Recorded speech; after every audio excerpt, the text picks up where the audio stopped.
बात सबसे पहले हरियाणा की करेंगे। आज हरियाणा कैबिनेट की एक अहम मीटिंग हुई और सीएम सैनी की अध्यक्षता में ये मीटिंग हुई। मीटिंग में बताया जा रहा है 32 एजेंडों पर मोहर लगाई गई है और हरियाणा में अब एंटी करप्शन ब्यूरो का नाम जो है उसको भी बदल दिया गया है। तो वहीं दूसरी तरफ भूमि खरीद नीति 2025 को भी मंजूरी दी गई है। भूमि खरीद नीति एनएचएआई के मानकों के अनुसार अब लागू की जाएगी और भूमि खरीद नीति में भूमि मालिक को अब इससे लाभ होगा। सरकारी कर्मचारी की मृत्यु होने पर आवास भत्ता 2 साल तक दिया जाएगा। तो वहीं न्यू एंड ओल्ड पेंशन नीति में बदलाव किया गया है। कर्मचारी की अगर मृत्यु होती है तो मृत्यु होने के बाद परिवार को पेंशन भी दी जाएगी। कई अहम विषयों पर जो है इस कैबिनेट मीटिंग में चर्चा हुई है। मुख्यमंत्री नायब सिंह सैनी की अध्यक्षता में कैबिनेट मीटिंग हुई और कई घंटों तक ये मीटिंग जो है वो चलती रही। बताया जा रहा है मीटिंग में कुल 32 एजेंडा हैं जिन पर मोहर लगी है।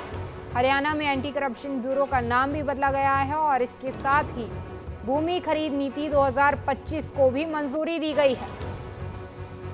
भूमि खरीद नीति एनएचएआई के मानकों के अनुसार अब लागू की जाएगी और भूमि खरीद नीति में भूमि मालिक को अब लाभ होगा। तमाम बातें जो हैं वो कैबिनेट में डिस्कस की गई। सरकारी कर्मचारी की मृत्यु होने पर आवास भत्ता 2 साल तक दिया जाएगा। भ्रष्टाचार निरोधक ब्यूरो जो एंटी करप्शन ब्यूरो का नाम बदलकर राज्य सतर्कता एवं भ्रष्टाचार निरोधक ब्यूरो हरियाणा किया गया है।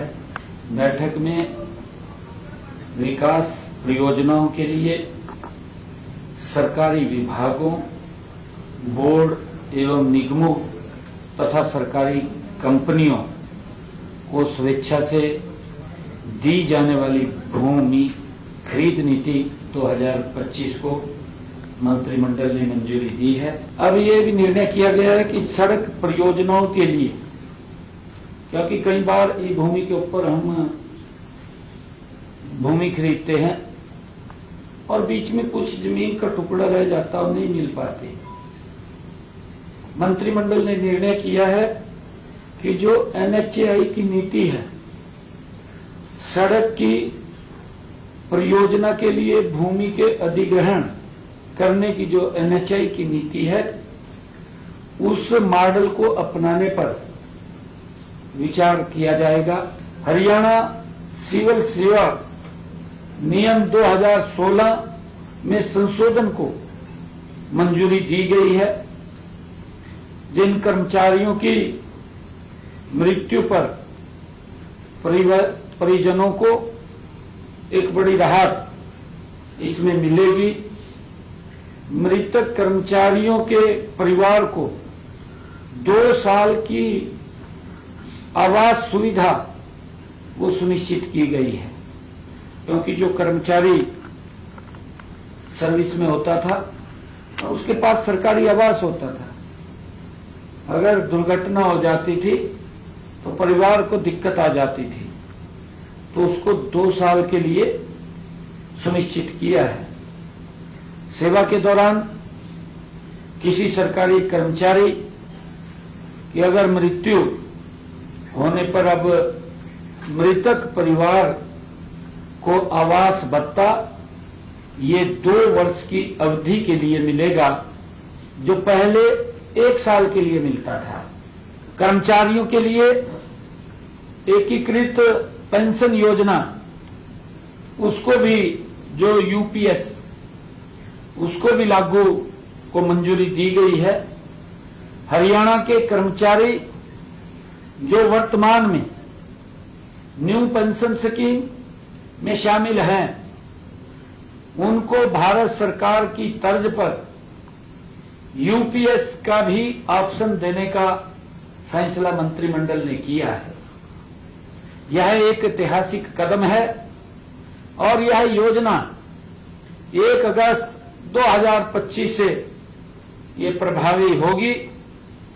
यूपीएस में सेवानिवृत्ति के समय आखिरी के 12 महीने के औसत वेतन का 50% पेंशन मिलेगी।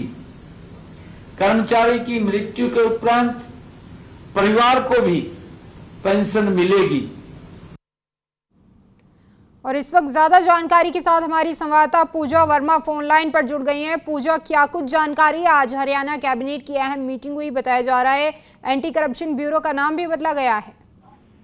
तो देखिए, काफी अहम जो है मीटिंग और कई अहम फैसले जो है मुख्यमंत्री के भी समझे गए थे और कुछ देर पहले ही प्रेस कॉन्फ्रेंस हुई जिसमें तमाम चीजें जो है उसका डिस्कशन की है, क्योंकि बहुत सारे डिपार्टमेंट्स की बात हो या फिर कुछ ऐसे प्रस्ताव कैबिनेट में लाने की बात विधानसभा में की गई थी। तो इसमें अगर हम बात करें तो सबसे पहले एंटी करप्शन ब्यूरो का जो है वो नाम बदला गया है और हरियाणा में जो है अब एंटी करप्शन ब्यूरो का नाम बदलकर भ्रष्टाचार निरोधक ब्यूरो हरियाणा करने को कैबिनेट ने मंजूरी दी है। इसके अलावा भूमि खरीद नीति 2025 को मंजूरी दी है। योजना के लिए सरकारी विभागों, बोर्ड एवं निगम तथा सरकारी कंपनियों को स्वेच्छा से दी जाने वाली भूमि खरीद नीति 2025 को जो है वो मंजूरी दी है। वहीं सड़क परियोजनाओं के लिए जो भूमि अधिग्रहण है वो उसका मॉडल अब NHAI की तरह, यानी कि जैसे NHAI जमीन अधिकृत करती है ठीक उसी की तरह जो है सड़क परियोजनाओं के लिए हरियाणा सरकार भी भूमि का अधिग्रहण करेंगी। इसके अलावा भारत सरकार के विभाग एवं निकाय भी अपने विकास योजना की इस नीति पर भूमि प्रक्रिया ले सकते हैं। हरियाणा सिविल सेवा 2016 को में संशोधन को मंजूरी दी है। मृतक कर्मचारी के परिवार को हरियाणा में 2 साल की आवास 2 साल की और सेवा के दौरान सरकारी कर्मचारी की मृत्यु होने पर मृतक के परिवार के आवास भत्ता 2 साल की अवधि एक्स्ट्रा उन्हें मिलेगी। और इसके अलावा बैठक में सिविल सेवा पेंशन नियमों में संशोधन को भी मंजूरी दी है और ये नियम 19 जुलाई 2016 से प्रभावी माने जाएंगे। और इससे पहले 15 साल तक जब तक ब्याज सहित कंप्यूट की गई पेंशन राशि की रिकवरी होती थी। वहीं अगर बात करें तो जो NPS है और UPS है उसको लेकर भी जो है मुख्यमंत्री ने क्लियर किया है कि हरियाणा में किस तरीके से पेंशन मिलेगी, चाहे जो नए कर्मचारी हैं या जो पुराने कर्मचारी हैं उनके लिए भी। वहीं कुछ अगर महिलाओं के लिए बात करें तो महिलाओं के लिए भी जो है उनकी कर्मचारियों की जो साल की छुट्टियां हैं कैलेंडर वर्ष के 20 की जगह 25 की गई है आकस्मिक अवकाश, और ये जो नियमित महिला कर्मचारी होंगे उनके लिए है। और अंतर्राष्ट्रीय महिला दिवस पर मुख्यमंत्री ने इसकी सूचना पंचकुला में दी थी। HKRN के कॉन्ट्रैक्ट के तहत जो महिला कर्मचारी काम कर रही है उनकी एक जो छुट्टियां उन्हें मिलती है उसमें 1 छुट्टी एक्स्ट्रा की गई है। वही हरियाणा संबंध महाविद्यालय नियमों में संशोधन किया गया है। अब सरकारी सहायता प्राप्त निजी प्रबंधित महाविद्यालयों के कर्मचारियों के लिए मानसिक शारीरिक रूप से जी ठीक है, बहुत शुक्रिया पूजा हमारे साथ जुड़ने के लिए। तो बेहद ही अहम मीटिंग रही जो कि आज हरियाणा कैबिनेट की मीटिंग रही और मुख्यमंत्री नायब सिंह सैनी ने मीटिंग की अध्यक्षता की। कुल 32 एजेंडेस बताए जा रहे हैं जिन पर आज मोहर लगी है। हरियाणा एंटी करप्शन ब्यूरो का नाम भी बदला गया है। न्यू एंड ओल्ड पेंशन नीति में बदलाव भी किया गया है।